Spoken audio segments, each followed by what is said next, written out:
पड़ोसी का मतलब है जब तक पैसा है और कोई काम नहीं हो सकता है, क्या हो सकता है? अगर पता कि है सब कुछ तो बोलेंगे चल आज वहां चेंज है, पर पता है कि रुपया भी खर्चना ताली बोले कि अपने तब तक है जब तक आपका शरीर ठीक है और जेब में पैसा है और किसी को लगेगा कि ये मेरा कोई काम कर सकता है, इसलिए क्या बोलूं जय जय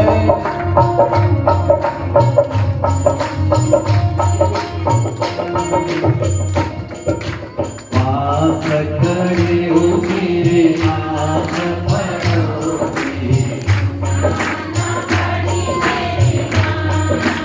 गीता लेकर तारिया पूरी नाना खड़े मेरे गीता लेकर तारिया पूरी